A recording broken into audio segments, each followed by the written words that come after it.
Now he tells people, he goes, "Oh, I got to live another 100 years because then my sons are not going to have nothing to talk about." The Mercedes-Benz Interview Lounge. Please welcome one of the funniest guys we know. No, he couldn't make it.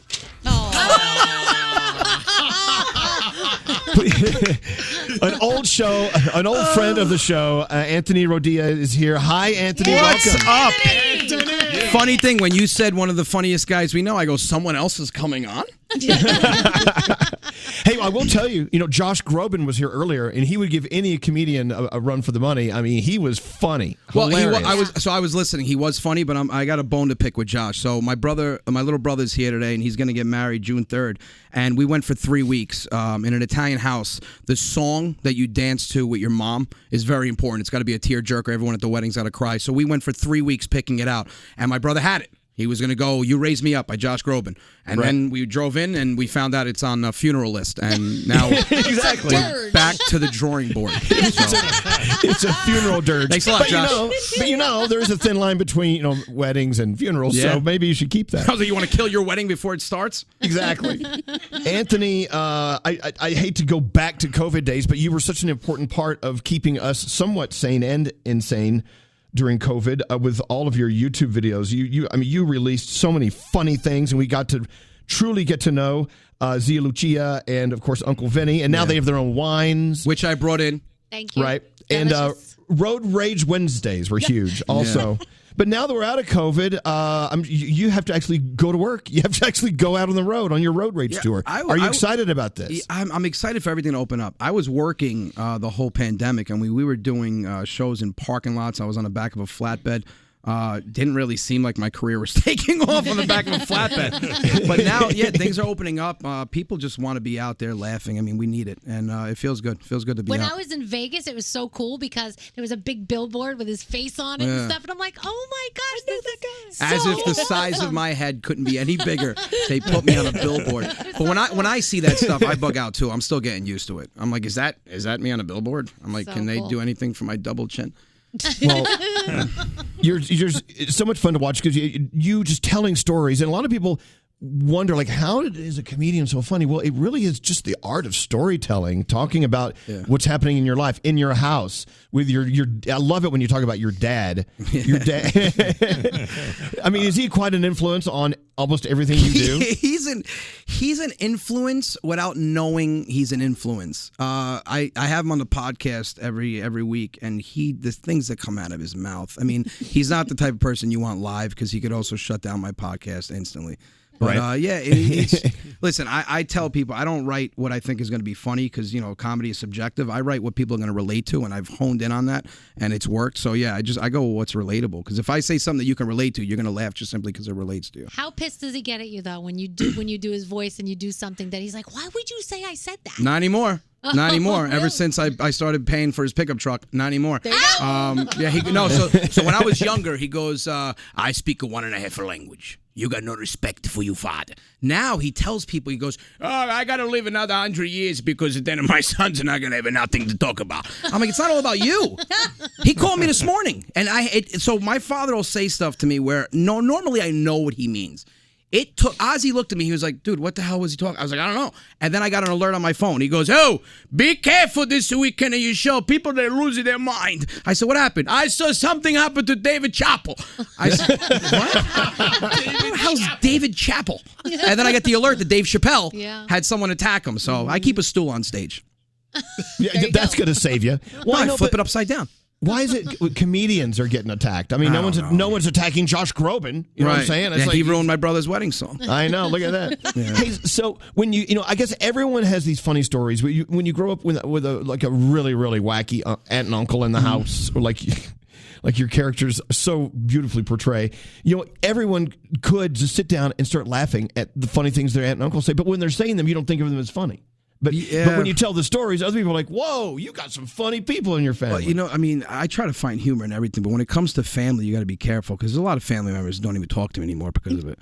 They won't even speak when I'm in front of them. Nervous. Really? They know I'm going to use it on stage. Yeah. I'm like, "Say something." "No, I got nothing to say." I'm like, "All right, say something." But see, at first, what I've learned doing all these shows and touring around different parts of the country is that, first I thought it was my family, then I thought it was just an Italian family. And now I'm realizing that a lot of us were raised dysfunctionally. I mean, we're all raised screwed up. I mean, I was telling Scary and Nate before, I just came back from Greensboro, North Carolina. Talk about a shell shock. I got approached by an Italian at the airport that I've never heard anything like this. He sees me, he goes, "Man, I'm coming to see you Saturday." I'm like, "That's great." He goes, "Yeah, man, watching you is like watching myself." I go, "I don't know if that's accurate." And he goes, "No, I'm Italian. I'm Italian, man. I speak Italian. Me, my own." I go, "Okay." He goes, "I bet you I'm more Italian than you." I said, "No, you're not. I can guarantee it." He goes, "I make my own sauce." I said, "So do I. I make my own wine." I said, "I have my own wine." He goes, "I married my first cousin." I said, "You win." Winner. I don't know if that's a North Carolina thing or an Italian thing, but you win. This is such a great thing, though, being back out on the road. I mean, actually getting fan feedback, hearing what they have to say about your show. Yeah. And I mean, good, bad, and ugly, or mostly good? What is it? I've been blessed with amazing fans. My fans, if they weren't comedy fans before me, they're comedy fans now, and they just come and have a good time. Listen, I always tell people I'm on like a 90-10 split, meaning 90% of the people get comedy and 10% of the people just like to complain. So when you have 1 million fans, that 10% is 100,000. So it seems like a lot, but I go at it with the fans that don't understand it because I truly want everyone to understand what comedy is. It's an escape from reality. So I have fans that write me that are terminally ill. They lost a loved one. So you get to know how much comedy can impact somebody. So when I get the nut jobs or the idiots that are like, "I didn't like that because it hit too close to home. I'm heavy and I have a thyroid condition." I'm like, no one cares. No one cares. Okay, yeah, I have a thyroid condition too. I'm like, do me a favor. You have no clue. I have a belly that has the ability to fold my underwear band in half. Do you understand how embarrassing that is? Scary, I know you have the same issue. Guilty. I'm like, what do you think? No one deals with weight gain? It's relatable. It is right now. All right, keep your pants on, Scary. Wait till after the show. I mean, seriously. You know what I love? One of the things I love about great comedians is if I go to see an Anthony Rodia show tonight, then I go see him again tomorrow night, you're going to hear some of the same material. That's just how it works as a rotation. Just like we do here at the radio station. We play the same songs over and over because people want to hear them. It gets to the point where people start screaming at Anthony, "Hey, do that thing about..."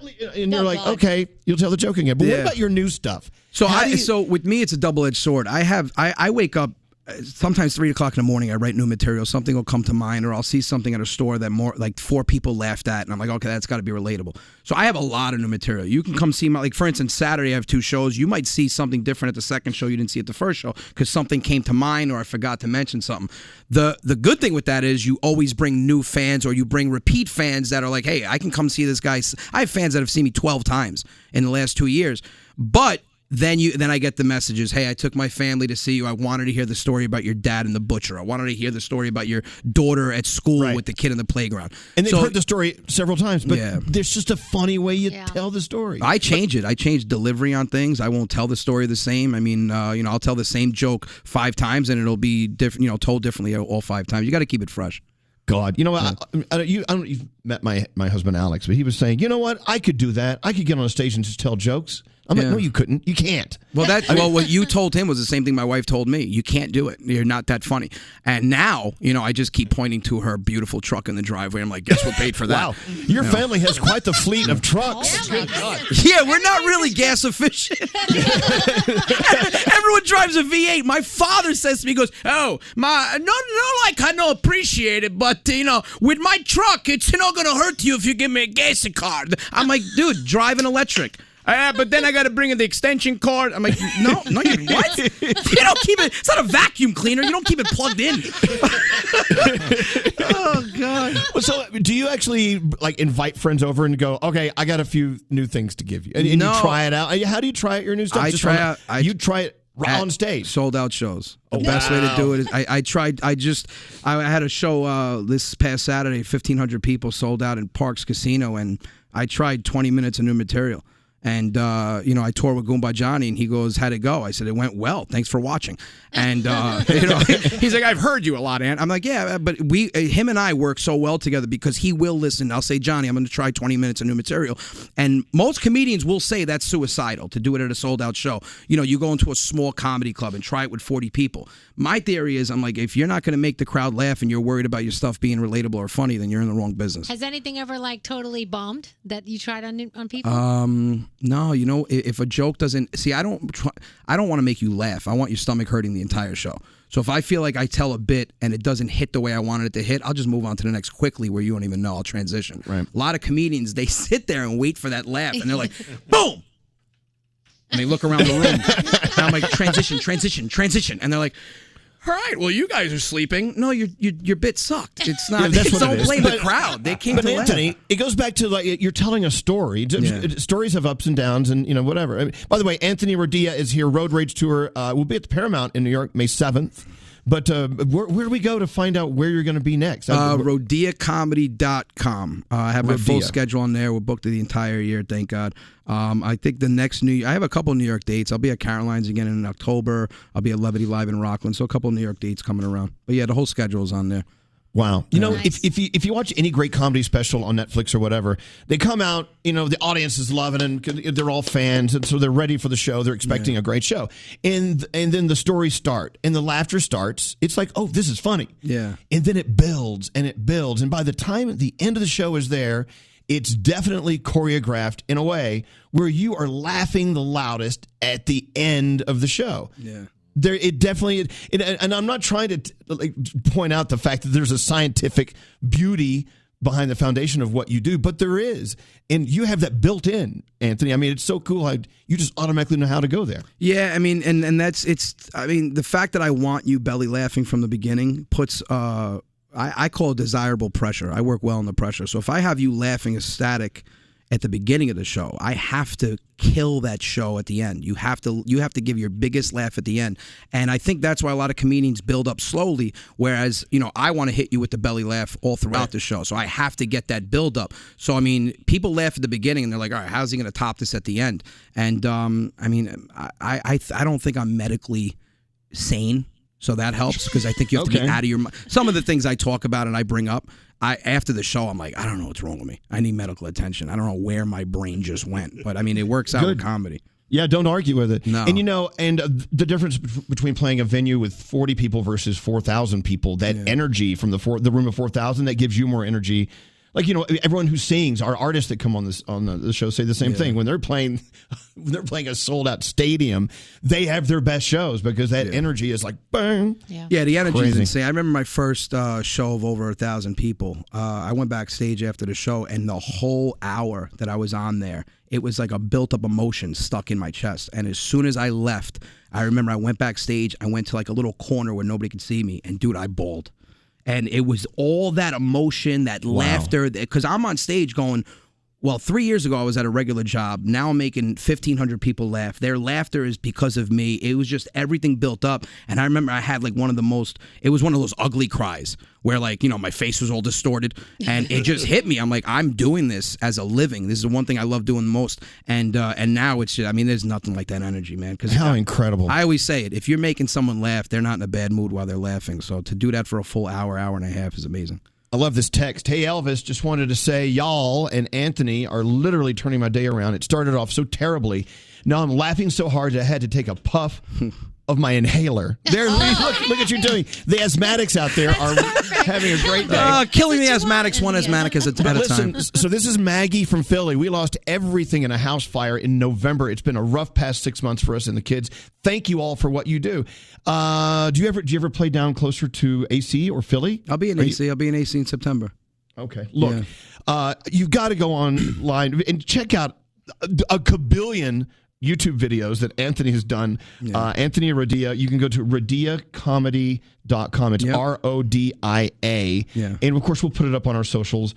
And who makes you laugh? Like, when's the last time you went to a show and you just crapped your pants? I like the old school guys, man. Rodney Dangerfield, George Carlin. But like now, I mean, I just went to go see Kevin Hart. Kevin Hart always makes me laugh. Sebastian, I'm a fan of Sebastian. It's annoying because I get to compare it to him all the time just because both of our names end in a vowel. But listen, I'm a lover of comedy. The only problem is now when I go to shows, I try to take the fact that I do it full time and throw it away because I end up analyzing. I'm like, all right, I would have went this way with that joke, or I like the way he went with the bit. But I like all the guys, Dave Chappelle, Bill Burr, the guys that don't tiptoe around comedy and aren't afraid to just let it all hang out on stage without worrying about who they offend. Those are the guys I respect. Wow. Yeah. Anthony Rodia, it's so great having you here. Thanks for the wine. Thanks for the laughs. Oh, if you want to get the wine too, RodiaWines.com. elvis.myshopify.com. Here he goes. You think I wasn't going to drop that, Elvis? Think I wasn't going to drop that? And a lot of people ask me, they go, what can we pair the red with? And I said, pair it with what I paired it with the whole pandemic, a straw. Yes. Just drink it. I drank used it in my sauce the other day. How good is it? It's very good. You know what the funny thing about that bottle is? Once you get to halfway, you forget that you have kids. I love it. Hey, give your family our love, Anthony. Definitely Again, RodiaComedy.com. It's all things Anthony Rodia. You need more of him in your life. Appreciate and have a beautiful day. Anthony Thank you. Rodia. You too. Thank you, guys. Appreciate it. The Mercedes-Benz Interview Lounge.